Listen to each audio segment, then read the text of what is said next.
अस्सलाम वालेकुम। तो आज की इस वीडियो में हम MTH 642 फ्लूइड मैकेनिक्स के फाइनल टर्म की आपका जो सब्जेक्टिव पेपर होगा उसकी तैयारी के लिए मैं आपको इम्पोर्टेंट क्वेश्चन बताऊंगा। इसके अलावा जो क्वेश्चन हैंड आउट्स में हैं, जो क्वेश्चन सॉल्व करने वाले हैं, तो वो सारे क्वेश्चन मैं आपको सॉल्व करके दिखाऊंगा। इसके अलावा ये जो प्रीवियस पेपर में क्वेश्चन आए हुए हैं ना, तो इनके आंसर कैसे करने हैं ये सारे मैं आपको बताऊँगा। ठीक है।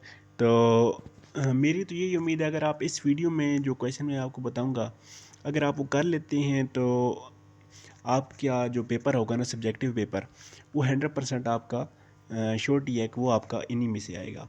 अदरवाइज़ यहाँ से कोई ना आए तो फिर आपकी किस्मत है। लेकिन ये जो पेपर होंगे ना, ये देखें, मैं सारे आपको पास पेपर कराऊंगा और इन्हीं में से आपके क्वेश्चन होपफुली आएंगे। तो जिस भाई ने ये वाले फ़ाइल तैयार की है, तो सबसे पहले उसका थैंक्स कि उसने हमारे लिए इतनी मेहनत की है। तो हम इसी फ़ाइल को लेके चलेंगे क्योंकि इसमें पास पेपर भी दी हुई हैं और इम्पॉर्टेंट क्वेश्चन भी दी हुई हैं। अच्छा, तो स्टार्ट करते हैं। तो इसमें सबसे पहला क्वेश्चन हमारे पास है, कहता है कि ये आपका 3 नंबर का इसका क्वेश्चन आया था। इसमें इसका क्वेश्चन कैसे आया था, ये क्वेश्चन अगर आपका आता है तो इस तरह आएगा कि वो आपको कहेगा कि आप जो है ना एंगुलर मोमेंटम इक्वेशन लिखें। ठीक है। तो एंगुलर मोमेंटम इक्वेशन के लिए आपने जस्ट ये वाली इक्वेशन लिख देनी है। ठीक है। Angular momentum equation m equal होता है आपके पास a into i into alpha, और एल्फ़ा की जगह इसने ओमेगा के डेरिवेटिव अप्लाई कर दिया। सिंपल वही बात है कि जैसे हम करते हैं आपके पास एक्सेलरेशन होता है dy बाई डी टी, तो सेम एंगुलर मोमेंटम के लिए आपके पास d omega by D t हो जाता है। ठीक है। तो बाकी इसने इसको सिंप्लीफाइड करके आई ओमेगा की जगह जस्ट एस लिख दिया, तो बाकी सिंपल फॉर्म है। लेकिन आपने, अगर आपके पास ये क्वेश्चन आ जाता है कि आप एंगुलर मोमेंटम इक्वेशन लिखें, तो आपने जस्ट ये वाली इक्वेशन लिखी आ जानी है, बाकी इसमें ज़्यादा डिटेल में जाने की ज़रूरत नहीं है। 2 या 3 नंबर का ये क्वेश्चन आ सकता है। अच्छा, नेक्स्ट क्वेश्चन ये देखें। अगर ये क्वेश्चन आपका आता है, ठीक है, होपफुली आपका ये आ भी जाए, तो आपको ये कहेगा कि आप लोकल डेरिवेटिव, ठीक है, लोकल डेरिवेटिव का फार्मूला लिखें। ठीक है। लोकल डेरिवेटिव का फार्मूला लिखें, या आपको वही कहेगा डी, ये कैपिटल डी में देगा। ठीक है। कैपिटल डी रो ओवर डी टी, इसको एक्सपेंड करें। ठीक है। तो आपने क्या करना है, आपने सिंपल ये वाला जो फार्मूला है ना, ये वहाँ पे लिख देना है। ये फार्मूला क्या है, डी, यहाँ पे स्मॉल डी लिखे हुए, आप यहाँ पे कैपिटल डी भी यूज़ कर सकते हैं। ठीक है। आपने लिखना है d rho by D t equal हो जाएगा आपके पास partial rho by partial t plus u of partial rho by partial x plus v of partial rho by partial y plus omega into partial rho by partial z. तो ये आपके पास local derivative plus conservative derivative होता है। ठीक है। तो इसमें लोकल डेरिवेटिव की ये टर्म है और कंजर्वेटिव डेरिवेटिव की ये टर्म है। ठीक है। तो आपने इसका ये वाला फार्मूला लेके आ जाना है। ठीक है। ये दोनों आपको इकट्ठे आएगा। ठीक है। लोकल और कंजर्वेटिव डेरिवेटिव दोनों का इकट्ठा ही फार्मूला वो पूछेगा, अलग से ये फार्मूला नहीं पूछेगा, क्योंकि फिर भी जस्ट एक ही फॉर्म बचती है। अच्छा, उसके बाद ये कहता है कि आपके पास ये क्विज में आई थी ये बात कि आपके पास कंटिन्यूटी इक्वेशन जो है वो या ये कोई ऐसी आता है कि आपके पास कंजर्वेशन ऑफ माइस रिलेशन जो है वो कौन सी इक्वेशन आपके रिप्रेजेंट करती है। तो उसके लिए आपके पास कन्फर्म आंसर होगा कंटिन्यूटी इक्वेशन होगी। अच्छा, नेक्स्ट आपके पास ये बहुत ही इंपॉर्टेंट क्वेश्चन है, बहुत ज़्यादा ये रिपीटेड हुआ है। ठीक है। बहुत ही सिंपल सा क्वेश्चन है, ये आपने हर हाल में करना है। ठीक है। ये क्या है कि कंटिन्यूटी इक्वेशन इन कार्टेशियन कोऑर्डिनेट। तो ये 2-3 तरीक़ों से आ सकता है। अगर वो आपको ये क्वेश्चन दे कि आप कंटिन्यूटी इक्वेशन लिखें इन कार्टेशियन कोऑर्डिनेट, तो आपने सिंपल ये वाली इक्वेशन लिख देनी है। ठीक है। अगर वो कहता है कि कार्टेशियन कोऑर्डिनेट लिखें आप एक्स वाई की शक्ल में, एक्स वाई जी की शक्ल में, तो आपने फिर भी सेम ये इक्वेशन लिख के आ जानी है। ठीक है। थर्ड वो क्वेश्चन अगर आपसे वो ये कहता है कि आप कार्टेशियन कोऑर्डिनेट इक्वेशन लिखें स्टडी, सॉरी, कंटिन्यूटी इक्वेशन लिखें इन कार्टेशियन कोऑर्डिनेट फॉर 2 डायमेंशनल, तो आपने जस्ट यहाँ तक ये वाली इक्वेशन लिखनी है और ये वाली टर्म आपने नहीं लिखनी। ठीक है। अगर वो 2 कोऑर्डिनेट्स के लिए पूछता है तो आपने जस्ट इतनी इक्वेशन लिखनी है, इक्वल टू 0 हो जाएगा। ठीक है। नेक्स्ट अगर वो ये पूछता है कि आप स्टडी इक्वेशन लिखें, ठीक है, फॉर इनकम्प्रेसिबल फ्लो। ठीक है, जब इनकम्प्रेसिबल फ्लो के लिए वो कहेगा ना कि आप इनकम्प्रेसिबल फ्लो के लिए कंटिन्यूटी इक्वेशन लिखें, तो आपने जस्ट ये लिख देना है partial rho by partial x plus partial rho by, sorry rho था यहाँ पे, बाई पार्शियल वाई, रो नहीं सॉरी मैं गलत लिख रहा हूँ, वंस अगेन मैं आपको लिख, partial u by partial x plus partial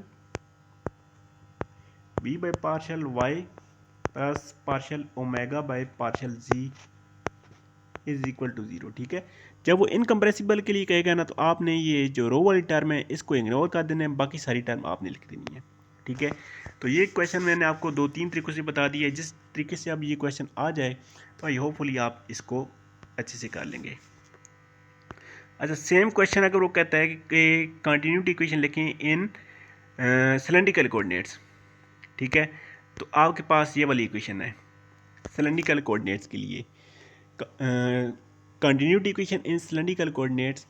equation क्या है, 1/r partial r rho u of r divided by partial r plus 1/r partial rho u of theta by partial of theta plus partial u of z divide by partial of z is equal to zero. ठीक है, अगर simple कहता है कि cylindrical coordinates में continuity equation लिखें, तो आपने जस्ट ये ही इक्वेशन लेके आ जानी है। ठीक है, लेकिन अगर वो उसका क्वेश्चन थोड़ा सा चेंज होता है, वो कहता है कि आप सिलेंड्रिकल कोऑर्डिनेट्स में कंटिन्यूटी इक्वेशन लिखें फॉर इनकम्प्रेसिबल के लिए। ठीक है, तो इनकम्प्रेसिबल के लिए आपने क्या करना है, आपने यहाँ से भी रो को ख़त्म कर देना है। ठीक है, यहाँ से भी रो को ख़त्म कर देना है, यहाँ से भी रो को ख़त्म कर देना है, बाकी सेम ये इक्वेशन लिख देनी है। ठीक है, 1/r partial r u of r by partial r plus 1/r partial u of theta by partial theta plus partial u of z by partial z is equal to zero. तो simple सा आपको मैं trick बताता हूँ कि आपने जहाँ भी इनकम्प्रेसिबल लफ्ज़ यूज़ आ जाए, यहाँ पे मैं लिख देता हूँ इनकम्प्रेसिबल, तो आपने क्या करना है, रो वाली टर्म को वहाँ से कैंसिल कर देना है, रो को कैंसिल कर देना है, पूरी टर्म को नहीं कैंसिल करना, जस्ट रो को कैंसिल कर देना है, बाकी आपके पास सेम ही वही इक्वेशन बाकी आएगी। अच्छा, उसके बाद ये वाला क्वेश्चन है नेवियर स्टॉक इक्वेशन। ठीक है, तो नेवियर स्टॉक इक्वेशन ये वाली इक्वेशन है, आप इसको सिंपल लिख सकते हैं। ठीक है, ये इक्वेशन है rho capital D V by D t is equal to minus del del p plus rho g plus mu del square V. ये आपके पास नेवियर स्टॉक इक्वेशन है। अच्छा, काफ़ी ज़्यादा तो नहीं, लेकिन थोड़ा बहुत ये वाला इक्वेशन आया है डाइवर्जेंस थ्योरम। ठीक है, डाइवर्जेंस थ्योरम का उसने क्वेश्चन ऐसे किया है कि डाइवर्जेंस थ्योरम क्या है, इसको डिफाइन करें और इसकी इक्वेशन लिखें। तो अगर वो आपसे पूछता है कि डाइवर्जेंस जो थ्योरम है उसको डिफाइन करें, ठीक है, तो आपने बता देना है कि डाइवर्जेंस थ्योरम हमारे पास यूज़ होता है वॉल्यूम इंटीग्रल को सरफेस इंटीग्रल में कन्वर्ट करने के लिए, या सरफेस इंटीग्रल को वॉल्यूम इंटीग्रल में कन्वर्ट करने के लिए। ठीक है, तो आई होपफुली ये सिंपल सा कंसेप्ट है, आपको नहीं भूलेगा कि डाइवर्जेंस थ्योरम आपको वॉल्यूम इंटीग्रल से सरफेस इंटीग्रल में या सरफेस इंटीग्रल से वॉल्यूम इंटीग्रल में कन्वर्ट करने के लिए आप यूज़ करते हैं, और ये आपके पास डाइवर्जेंस थ्योरम है। अगर वो कहता है साथ थ्योरम भी लिखें, तो आपने ये साथ थ्योरम भी लिख देना है। अच्छा, उसके बाद ये वाला लॉन्ग क्वेश्चन आया है।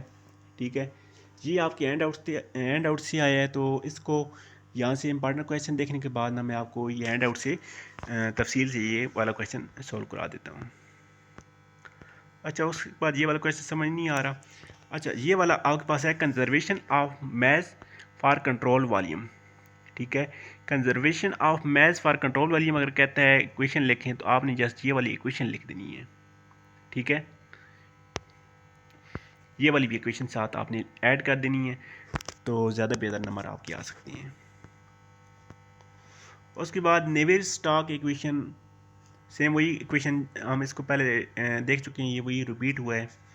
उसके बाद यहाँ पे आपके पास कहता है कि ये इसका है describe the dimension of non dimensional equation. ठीक है, तो ये वाला क्वेश्चन आपका आया है। ठीक है, ये इतना क्वेश्चन आया है। ठीक है, तो इसको कैसे सॉल्व करना है, इसको मैं आपके हैंड आउट से वहाँ पे हैंड आउट्स पे क्वेश्चन प्रोवाइड है, वहाँ पे भी आपको सॉल्व करके दिखा दूँगा। उसके बाद ये वाला नेक्स्ट पेपर है। इस पेपर में क्वेश्चन क्या आए हैं कि velocity component along x axis of study in compressible two dimensional.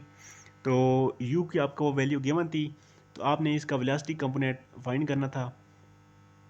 उसके बाद क्वेश्चन नंबर 2 था आपके पास, show that Froude number is non dimensional. ठीक है, फ्राउड नंबर को आपने नॉन डायमेंशनल शो करना था। फ्राउड नंबर जिसकी ये इक्वेशन होती है, ठीक है, इसको नॉन डायमेंशनल शो करना था। क्वेश्चन नंबर 3 था, how to movement of torque related angular acceleration. उसके बाद क्वेश्चन नंबर 4 था आपके पास, what is rotational motion and quantities. Question number 5 था, condition of model and prototype. Question 6 था, expression del dot rho V. 7 था, angular momentum principle in mathematical form. Question number 8 था, differentiate between dimensional and unit. Question number 9 था आपके पास, continuity equation compressible flow in cylindrical coordinates. तो इसके यहाँ पे सारे सॉल्यूशन लिखे हुए हैं आपके पास। सबसे पहले आपके पास न्यूटन का सेकंड लॉ आ गया। न्यूटन का सेकंड लॉ आपके पास क्या होता है, F is equal to m a. अगर वो कहता है कि न्यूटन का सेकंड लॉ लिखें, तो साथ में आपको वो भी ये भी कहेगा कि इसको आप डिस्क्राइब करें। तो आपने यहाँ से बता देना है कि आपके पास इसको याद करने का क्या तरीका है। आप इसको थोड़ा सा जनरल फॉर्म में लिख लें। आप लिख लें A is equal to f over m. ठीक है, तो अब आप इसको इजीली एक्सप्रेस कर सकते हैं कि आपके पास एक्सेलरेशन जो है आपके पास डायरेक्टली प्रोपोर्शनल है फोर्स के, और एक्सेलरेशन आपके पास इन्वर्सली प्रोपोर्शनल है मास के। ठीक है, तो ये इसकी एक्सप्लेनेशन हो गई। बाकी इसकी मैथमेटिकल फॉर्म ये आ गई, F is equal to m ए।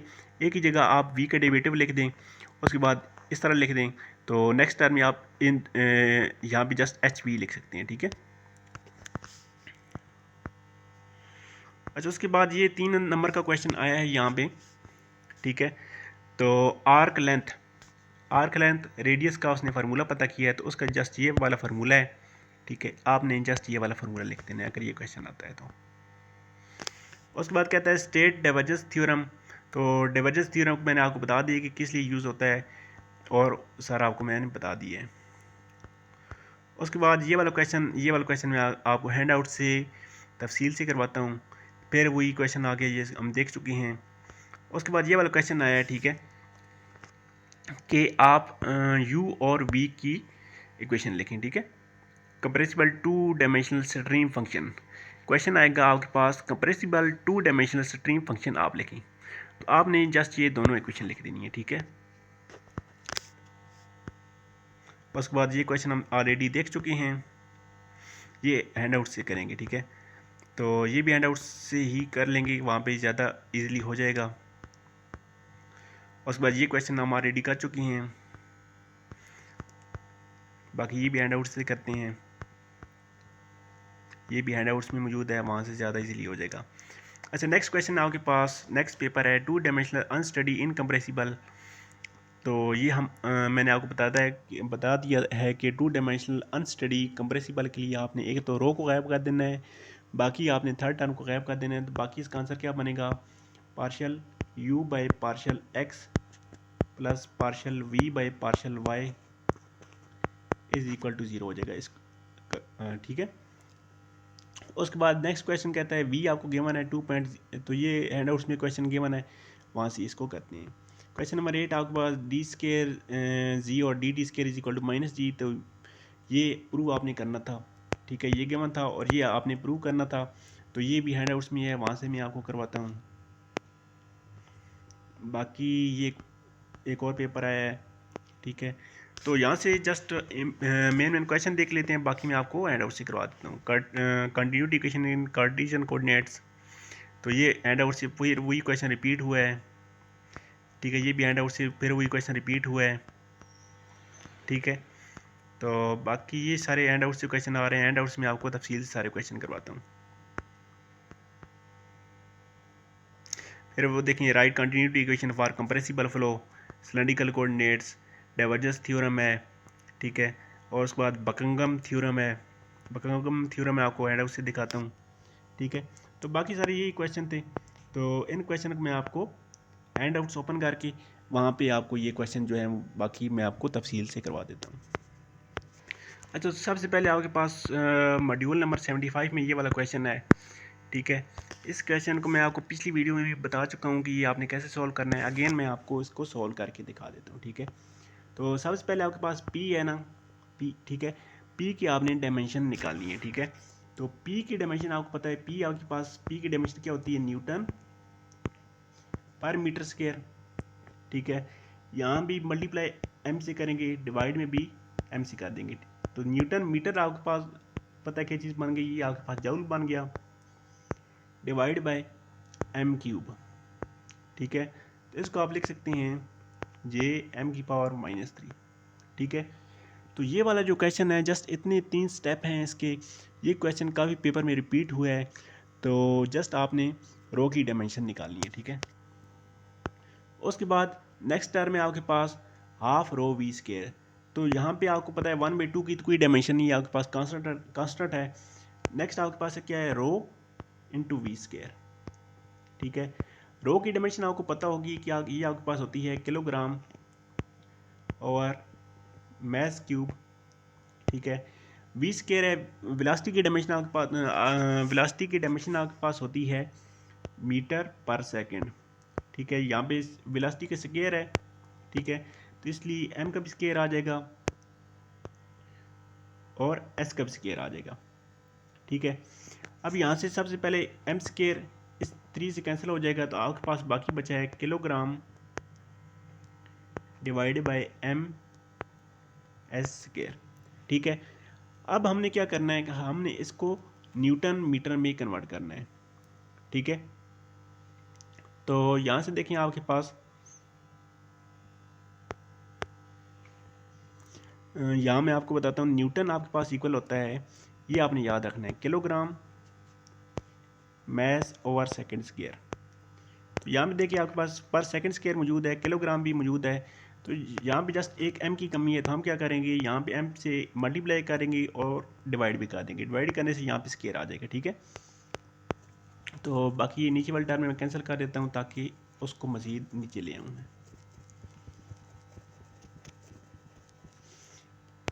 अच्छा, हम यहाँ तक पहुँच गए हैं।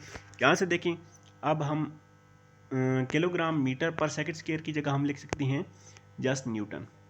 तो यहाँ पे हमारे पास न्यूटन आ गया पर मीटर स्क्वायर, ठीक है। हमने न्यूटन मीटर बनाना है। न्यूटन मीटर क्योंकि हमारे पास जूल होता है, तो यहाँ एम से मल्टीप्लाई करेंगे और डिवाइड भी करेंगे। डिवाइड करेंगे तो m3 बन जाएगा। न्यूटन मीटर की जगह हम जूल लिख लेंगे, डिवाइड बाय एम क्यूब। तो ये हमारे पास आ गई जे एम की पावर -3, ठीक है। तो यहाँ तक सेकेंड टर्म हो गई। अब थर्ड टर्म इसको करते हैं। तो रो की डायमेंशन आपके पास होती है, रो की डायमेंशन आपके पास आ गई किलोग्राम पर मीटर क्यूब, ठीक है। जी की डायमेंशन आपके पास आ गई मीटर ओवर सेकंड, ठीक है।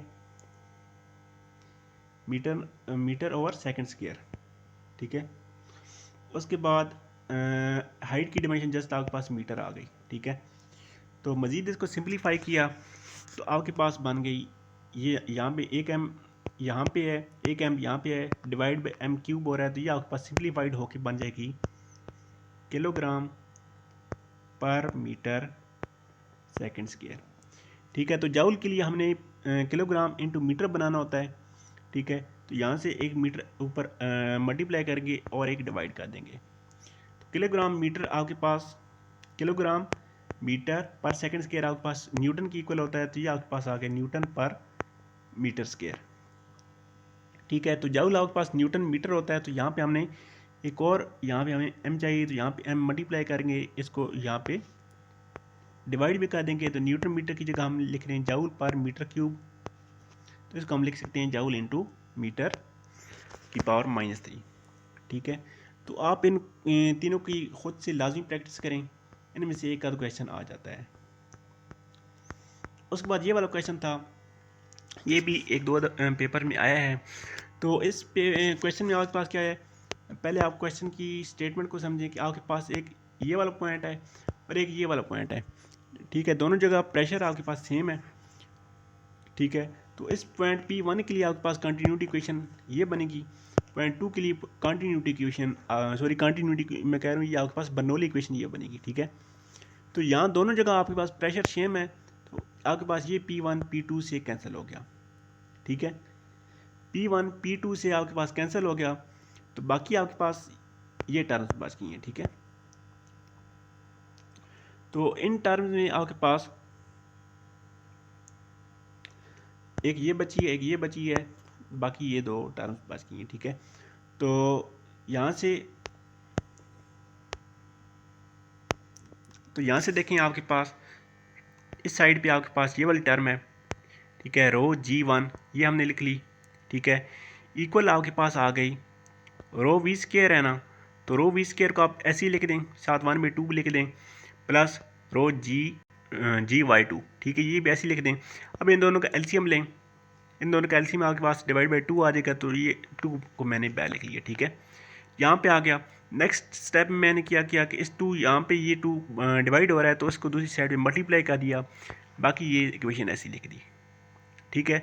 अब नेक्स्ट क्या किया, यहाँ पे मैंने यहाँ भी रो थी, यहाँ भी रो है, यहाँ भी रो है, तो इस रो को यहाँ से तीनों टर्म में है तो कैंसिल कर दिया, बाकी ये ऐसे ही आ गया, ठीक है, सेम ऐसी इक्वेशन लिख दी। तो यहाँ से आप देखें ये वी स्केयर इधर रहने दिया, बाकी इस टर्म को मैंने दूसरी साइड पे ले गया इधर, ठीक है। तो ये ऐसी ही आ गई, साथ में दूसरी टर्म के साथ माइनस का साइन आ गया। तो यहाँ से नेक्स्ट स्टेप में क्या करना है कि आपके पास आ जाएगा V2 आपके पास आ जाएगा 2G into Y1 minus Y2, ठीक है। तो Y1 माइनस Y2 की जगह हम जस्ट एच लिख सकते हैं, तो वही हमने जस्ट एच लिख किया और हमारे पास ये टेरोसेरी फार्मूला बन गया, ठीक है। तो आप इसको खुद से प्रैक्टिस करें ताकि आपको मज़ीद क्लियर हो जाए। आगे नेक्स्ट क्वेश्चन देखते हैं जी। नेक्स्ट कौन सा इंपॉर्टेंट क्वेश्चन है जो कि यहाँ पे रिपीट हुआ हो पेपर्स में। ये वाला क्वेश्चन पेपर में रिपीट नहीं हुआ, अदरवाइज मैं आपको करवा देता।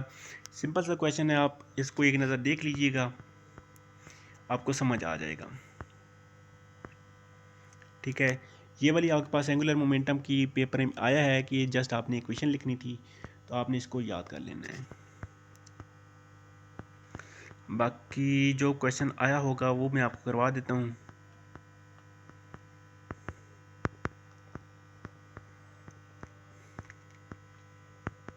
ये वाले आया था पेपर में कि आपने जस्ट ये वाला फार्मूला लिखना था, ठीक है। तो ये फार्मूले आपने सारे याद करने पड़ेंगे और सारों को ऐसे याद करना पड़ेगा कि आपस में मिक्सअप भी ना हो, ठीक है। बाकी कौन सा क्वेश्चन यहाँ पे इम्पॉर्टेंट है, हाँ ये वाला क्वेश्चन, हाँ ये वाला क्वेश्चन था, नहीं ये नहीं, नेक्स्ट 102 में, हाँ ये वाला क्वेश्चन था, ठीक है। ये क्वेश्चन था कि आपको P के मतलब आपने उसकी डायमेंशन निकालनी थी। तो P की डायमेंशन आपको मैं निकाल के देता हूँ। P आपके पास क्या चीज़ होती है, P आपके पास होती है फोर्स ओवर एरिया, ठीक है। अब देखें फोर्स की डायमेंशन क्या है, फोर्स की डायमेंशन आपके पास है mass into length over time square, ठीक है। एरिया की डायमेंशन आपके पास क्या है 1 ओवर एल स्क्वायर, ठीक है। एरिया आपके पास डिवाइड में है ना, तो इसलिए बल्कि मैं आपको मज़ीद क्लियर करने के लिए यहाँ पे इसको आगे लेके जाऊँगा। तो F ओवर A है ना, तो A आपके पास एरिया लेंथ का स्क्वायर होता है, तो यहाँ पे L स्क्वायर लिख लिया, ठीक है। तो ऊपर आपके पास ML और ये वाला L इस L से कैंसिल हो गया, बाकी आपके पास क्या बचा ML over L T square, sorry यहाँ ऊपर L नहीं है, ठीक है, ये वाला L नहीं है। तो ये आपके पास सेम यही क्वेश्चन आ गई, ठीक है। बाकी दोनों भी इजी हैं लेकिन पेपर में रिपीट नहीं हुई, तो इसलिए जस्ट मैंने आपको P वाली करवाई है। बाकी ये वाला क्वेश्चन जो है ये पेपर में काफ़ी दफ़ा रिपीट हुआ है, तो इसको मैं थोड़ा डिटेल से आपको समझा देता हूँ कि ये कैसे है, ठीक है। ये वाली क्वेश्चन आपको गिवन था और ये आपने प्रूव करके दिखाना था।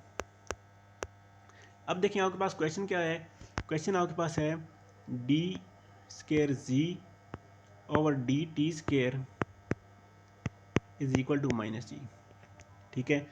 आपने जी की वैल्यू फाइंड करनी है, दोनों तरफ आप with respect to z integration कर दें, ठीक है। इस साइड पे इंटीग्रेशन होगी आपके लेफ़्ट साइड पे, तो आपके पास बन जाएगा डी स्केयर ख़त्म हो जाएगा क्योंकि एक इंटीग्रेशन होगी, बाकी आपके पास बन जाएगा D G by D t. तो यहाँ पे आपके पास माइनस का साइन बाहर आ जाएगा, यहाँ पे जी नहीं है, ठीक है। तो इंटीग्रेशन की वजह से, सिंपल इंटीग्रेशन आपको पता होगा, यहाँ पे आपके पास आ गया जी जी, ठीक है। Sorry, with respect to t हमने किया है ना, तो यहाँ पे साथ आपके पास आएगा टी। यहाँ पे अगेन एक दफ़ा इंटीग्रेशन करेंगे तो ये वाला डेरिवेटिव ख़त्म हो जाएगा, अगेन इसका इंटीग्रेशन की, इस साइड भी इंटीग्रेशन की, तो आपके पास ये वाली जो साइड है ना, ये जस्ट आपके पास बच जाएगी जी, ठीक है। और इसकी इंटीग्रेशन माइनस साइन बाहर आ जाएगा, माइनस साइन आ गया, तो यहाँ पे आपकी इसकी इंटीग्रेशन बन गई जी टी स्केयर बाय 2, ठीक है। प्लस यहाँ पे एक आपका कांस्टेंट भी आया था, कांस्ट ऑफ इंटीग्रेशन, जिसको डब्ल्यू नॉट इन्होंने लिखा है, ठीक है। आप डब्ल्यू नॉट लिख लें। तो इस सेकंड टर्म के साथ भी जब इंटीग्रेशन अप्लाई होगी, यहाँ पे भी अप्लाई होगी, लाजमी बात है। तो ये बन जाएगी आपके पास डब्ल्यू नॉट टी। और थर्ड यहाँ पे अब कांस्टेंट ऑफ इंटीग्रेशन आएगा, जिसको इन्होंने जी नॉट लिखा हुआ है, तो आप भी जी नॉट लिख सकते हैं। तो आपके पास सिंपली ये फॉर्म बन गई है, सिंपल डबल इंटीग्रेशन की है, और उसके बाद आपने जी की वैल्यू निकाल ली है।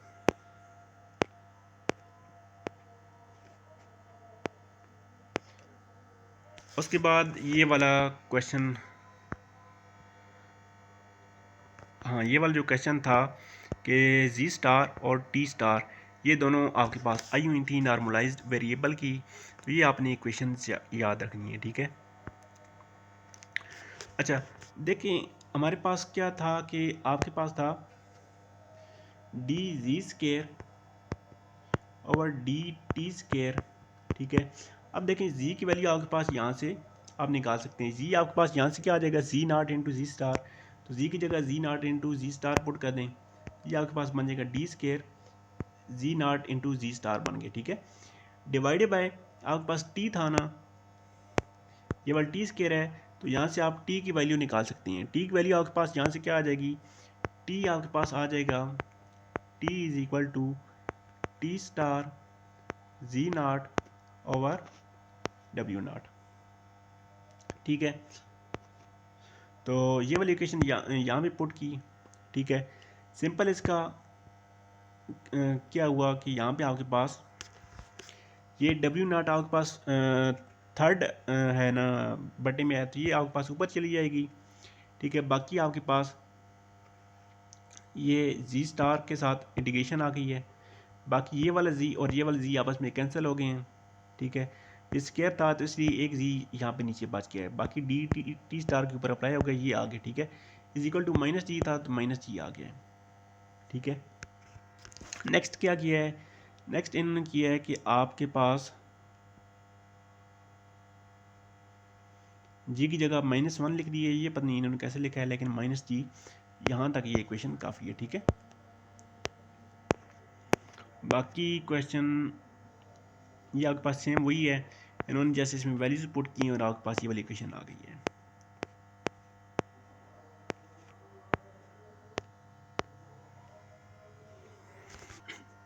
अच्छा, नेक्स्ट यहाँ पे ये एग्जांपल है आपके पास, ये मॉड्यूल नंबर 105 में है।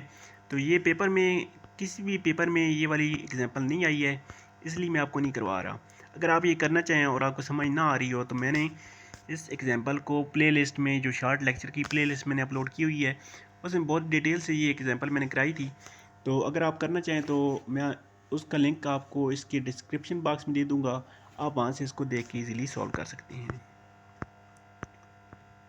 बाकी यहाँ पे एक क्वेश्चन यहाँ से आया था कि आपके पास जो है मॉडल और प्रोटोटाइप, उसमें कौन कौन सी सिमिलरिटीज़ होनी चाहिए। तो ये देखें यहाँ पे 3 सिमिलरिटीज़ हैं, ठीक है। उसमें ज्योमेट्रिक सिमिलरिटी होनी चाहिए, काइनेमेटिक सिमिलरिटी और डायनामिक सिमिलरिटी होनी चाहिए। तो ये तीनों आपको पता होनी चाहिए, ठीक है।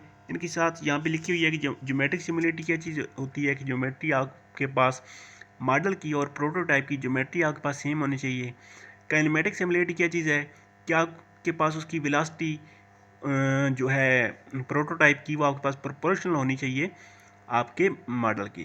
डायनामिक सिमिलरिटी क्या है, कि उस कि आपके पास जो प्रोटोटाइप है उसके ऊपर जो फोर्सेस अप्लाई हो रही हैं, आपके मॉडल के ऊपर भी सेम उतनी ही फोर्सेस अप्लाई हों। बाकी नेक्स्ट क्वेश्चन देखते हैं कि कौन सा क्वेश्चन था। ये भी क्वेश्चन वहाँ पे नहीं आया, पेपर में रिपीट नहीं हुआ, तो इसको मैं नहीं करवा रहा। अगर आप करना चाहें तो लिंक मैं डिस्क्रिप्शन बॉक्स में दे दूँगा, तो आप वहाँ से इसको कर लें। बाकी मॉड्यूल नंबर 125 से मॉड्यूल नंबर 130 तक जो क्वेश्चन है वो थोड़े से इंपॉर्टेंट क्वेश्चन हैं, उनको देख लेते हैं।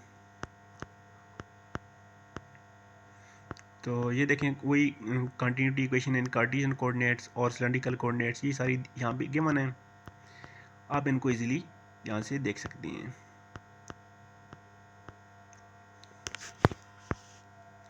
अच्छा, यहाँ पे मॉड्यूल नंबर 125 में आपके पास पहली एग्जांपल आ गई है, ठीक है। तो इस एग्जांपल में क्या कहता है, कहता है अ 2 dimensional converging duct is being designed, ठीक है। आपने एक डक्ट बनानी है हाई स्पीड टनल, जिसका बॉटम जो है ना वो आपके पास फ्लैट होगा, ठीक है, और हॉरिजेंटल होगा, ठीक है। उसका टॉप जो है वो आपके पास स्लोप हो सकता है, ठीक है। बॉटम उसका हॉरिजेंटल होगा, टॉप उसका जो है वो इस तरह स्लोप हो सकता है। ये आपके पास इस किस्म की आपने एक टनल बनानी है।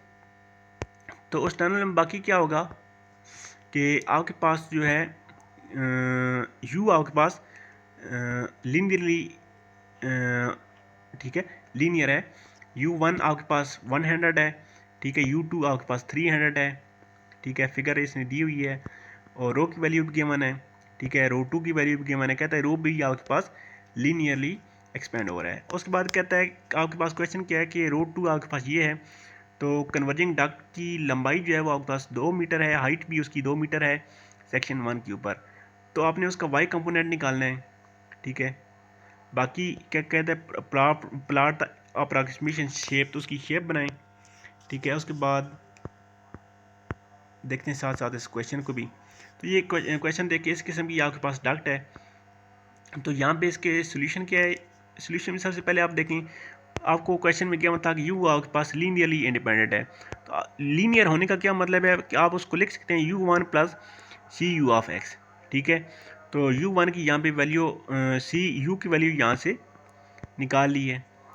U2 की वैल्यू भी गिवन है क्वेश्चन में, U1 की वैल्यू भी गिवन है, एक्स की वैल्यू गिवन है कि आपके पास उसकी लंबाई 2 मीटर है। तो ये वैल्यू आपने पुट की तो सी यू की वैल्यू आ गई। इस तरह रो भी आपके पास गिवन है कि ये भी आपके पास लीनियरली इंडिपेंडेंट है, तो इसको लिख सकते हैं rho 1 plus c p into x. तो यहाँ से सी पी की वैल्यू आप निकाल सकते हैं, ठीक है। P2 भी गिवन है, P1 भी गिवन है, डेल्टा एक्स भी गिवन है, तो ये वैल्यू पुट की और रो की वैल्यू भी यहाँ से आपके पास आ गई है। उसके बाद ये आपके पास 2 डायमेंशनल है।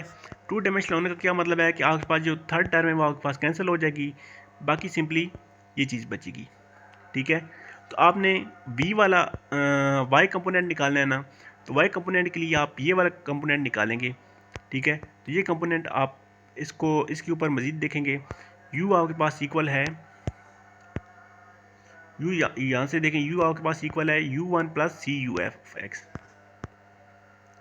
तो u की जगह P1 सॉरी रो की जगह इसने लिख लिया P1 plus c p x, और u की जगह u की वैल्यू पुट की, ठीक है। बाकी इसको डिफ्रेंशिएट किया सिंपल सा, और आपके पास ये इसका सिंप्लीफाइड फॉर्म आ गई है।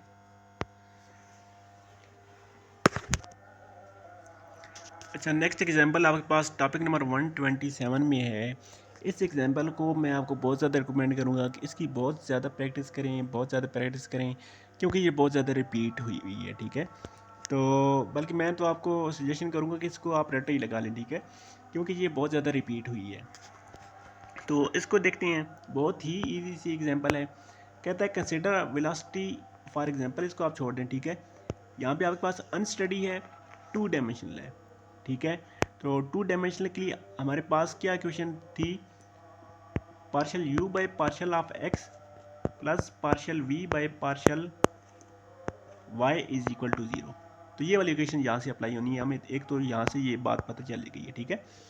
वेलोसिटी आपको गिवन है, ठीक है, ये आपके पास पूरी वेलोसिटी है, ठीक है, वेलोसिटी कंपोनेंट। तो यहाँ से आप देखें, ये आपके पास u की वैल्यू है, u आपके पास क्या आ गया 0.5 प्लस 0.8x। बाकी ये आपके पास y कंपोनेंट आपके पास v की इक्वल होता है, तो v आपके पास क्या आ गया, v आपके पास आ गया 1.5 plus 2.5 sine omega t plus 0.8y। ठीक है, u और y की वैल्यू भी आपके पास आ गई है। Where angular velocity omega is equal to omega, ये वाला जो ओमेगा ना, इसकी आपके पास वैल्यू है 2 पाई के। ठीक है, तो verify that this flow fluid can be incompressible. ठीक है, तो इनकम्प्रेसिबल है के लिए हमने कंडीशन बतानी है, तो हमने इनकम्प्रेसिबल इक्वेशन फॉर 2 डायमेंशनल यहाँ भी यूज़ करनी है। ठीक है,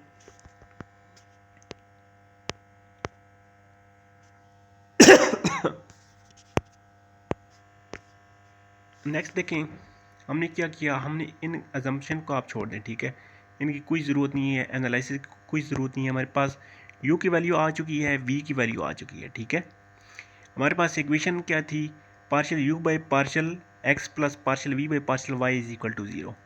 तो u को हमने x के हिसाब से और v को हमने y के हिसाब से डिफ्रेंशिएट करना है, सॉरी डेरिवेट करना है। तो u को अब x के हिसाब से डेरिवेट करें तो partial u by partial x आपके पास क्या आ जाता है, ये पहली टर्म तो 0 हो जाती है, कांस्टेंट है 0 प्लस 0.8। ठीक है, तो ये आपके पास इसकी वैल्यू आ जाती है। तो यहाँ पे देखें इसकी वैल्यू आपके पास 0.8 आई है। अब पार्शियल v को आप y के हिसाब से डेरिवेट करें तो partial v by partial y आपके पास आ जाता है, पहली टर्म ये कांस्टेंट है 0 हो जाएगी, इसमें भी y नहीं है 0 हो जाएगी, लास्ट टर्म में आपके पास आ जाएगी 0.8। तो इसकी देखें आपके पास 0.8 आई है। ठीक है, तो यहाँ से आपके पास वैल्यू क्या आ गई 0.8 plus minus 0.8 is equal to 0। ठीक है, तो ये दोनों देखें इक्वल हो गई 0 के। ठीक है,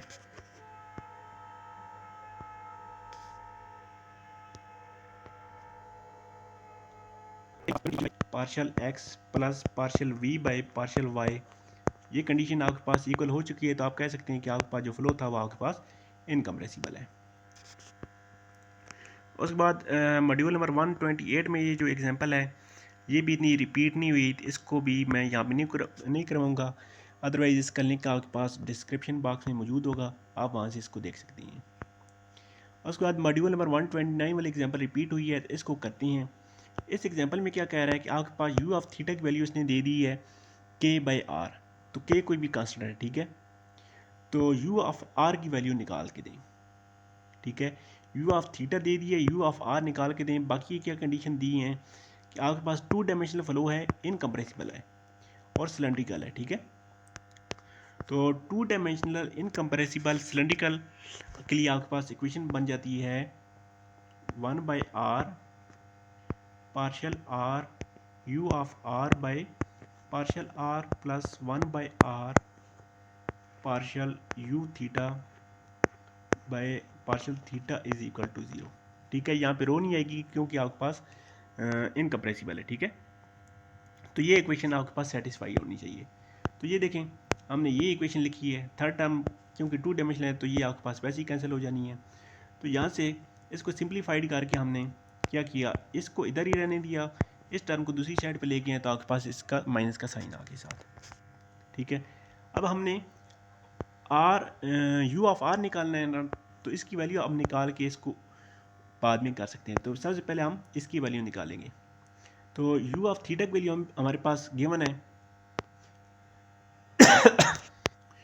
तो देखें u ऑफ थीटा की वैल्यू आपके पास गिवन है, u ऑफ थीटा आपके पास इक्वल है k बाई आर के। तो इसको थीटा के हिसाब से जब आप करेंगे डिफ्रेंशिएट, तो यहाँ पे देखें यहाँ पे थीटा तो है नहीं, तो ये आपके पास इक्वल आ जाएगी 0 के।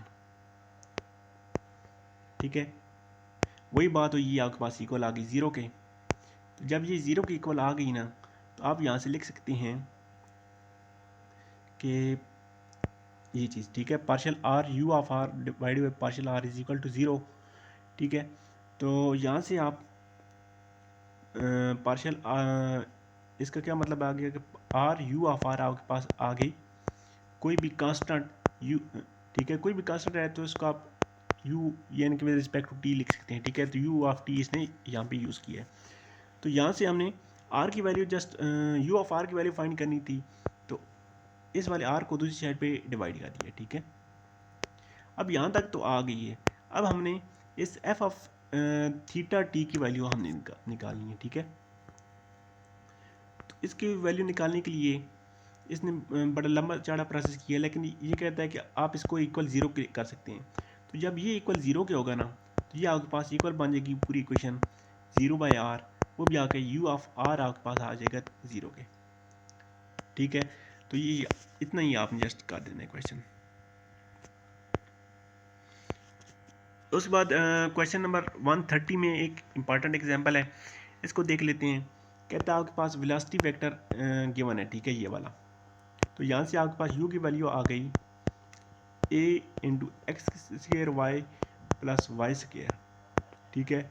v की वैल्यू आपके पास आ गई बी एक्स वाई स्क्र, और ये देखें ओमेगा की वैल्यू आपके पास आ गई सी एक्स, ठीक है। तो ये तीनों आपके पास वैल्यू आ गई हैं। बाकी कहते हैं आपके पास स्टडी वेलोसिटी वेक्टर है, तो किस कंडीशन के लिए आपके पास ये आपके पास इनकम्प्रेसिबल होगा। तो इनकम्प्रेसिबल के लिए आपने ये वाली इक्वेशन लिख ली है, ठीक है। तो यहाँ पे देखिए इसने 2 डायमेंशन दिया था या नहीं, तो नहीं, ये आपके पास 2 डायमेंशन नहीं गिवन, ठीक है। तो आपने पूरा फार्मूला यूज़ करना है। पूरा फार्मूला आपके पास क्या है जी, partial u by partial of x plus partial v by partial y plus partial omega by partial z is equal to 0, ठीक है। तो ओमेगा की वैल्यू यहाँ से आप देखें, पहले ओमेगा का करते हैं। ओमेगा आपके पास है सी एक्स, तो इसको जब आप z के हिसाब से डेरिवेट करेंगे तो यहाँ पे z नहीं है, इक्वल टू हो जाएगी 0 के। यहाँ पे देखें वही बात हुई, ये आपके पास कैंसिल हो गई। बाकी u को x के हिसाब से डिफ्रेंशिएट किया, v को y के हिसाब से डिफ्रेंशिएट किया, तो ये दोनों वैल्यू आ गई हैं। ये दोनों वैल्यू आपने लिखी हैं, ठीक है। ये दोनों वैल्यू लिखी, यहाँ से 2 से कैंसिल हो गया, एक्स वाई से कैंसिल हो गया, तो आपके पास क्या बच गया, a plus b is equal to 0। तो b को दूसरी साइड पे ले जाएं तो a is equal to minus b. हमारे पास ये कंडीशन आ गई है, तो इस कंडीशन के लिए आपके पास जो फ्लो होगा वो आपके पास इनकम्प्रेसिबल होगा। उसके बाद नेक्स्ट ये वाली जो एग्जांपल है, ये वाली एग्जांपल रिपीट हुई है 1-2 दफ़ा। तो यहाँ पे आपके पास क्वेश्चन देखें, साई की वैल्यू आपके पास गिवन है, ठीक है। ए बी सी ये सारी वैल्यू गिवन है। तो यू की वैल्यू आपके पास ये वाला फार्मूला होता है, वी के लिए आपके पास ये वाला फार्मूला होता है, ठीक है। तो साई को विद रिस्पेक्ट टू एक्स, जब यहाँ से आप वी जो आपके पास है ना, इसको विद रिस्पेक्ट टू एक्स जब डेरिवेट करेंगे तो आपके पास ये वाली कंडीशन आ जानी है। तो बाकी ये वाली जो एग्जांपल है ये भी रिपीट नहीं हुई, इसका लिंक मैं आपको दे दूंगा, वहाँ से आप इसको देख सकती हैं। ये वाली जो एग्जांपल है ये एग्जांपल रिपीट हुई है 1-2 दफ़ा। इजी सी एग्जांपल है, आप इसको भी देख लीजिएगा। तो बाकी यहाँ पे इसके 9 कंपोनेंट्स ये वाले आए थे कि इसके कंपोनेंट्स कितने होते हैं, तो आपने यहाँ से देख लेने कितने हैं, 1 2 3 4 5 6 7 8 9, इसके 9 कंपोनेंट हैं। ये आपके पास MCQs आया हुआ था। बाकी ये वाली इक्वेशन आपके पास आई हुई थी, ये वाली इक्वेशन, ठीक है। नेवियर स्टॉक इनकम्प्रेसिबल फ्लो, तो ये वाली इक्वेशन आपने कर लेनी है। तो बाकी आपने चैनल को लाजमी सब्सक्राइब करना है, क्योंकि मैं आपके लिए ऑब्जेक्टिव की वीडियो भी बनाऊंगा। तो मैं जल्द से जल्द कोशिश करूंगा वो वीडियो भी मैं आपके पास पेपरों से पहले बना दूं, ठीक है। तो आई होपफुली आपको ये चीज़ें सारी समझ आई होंगी। तो अगर आप ये सारा कुछ कर लेते हैं तो आपका पेपर 100% ईज़िली सॉल्व हो जाएगा, ठीक है। अगर ये वाले क्वेश्चन नहीं आते, इसके रिलेटेड कोई और क्वेश्चन आ जाते हैं तो आप उनको भी कर सकते हैं अगर आपकी प्रैक्टिस हुई तो मिलते हैं नेक्स्ट वीडियो के साथ, तब तक के लिए टेक केयर, अल्लाह हाफिज़।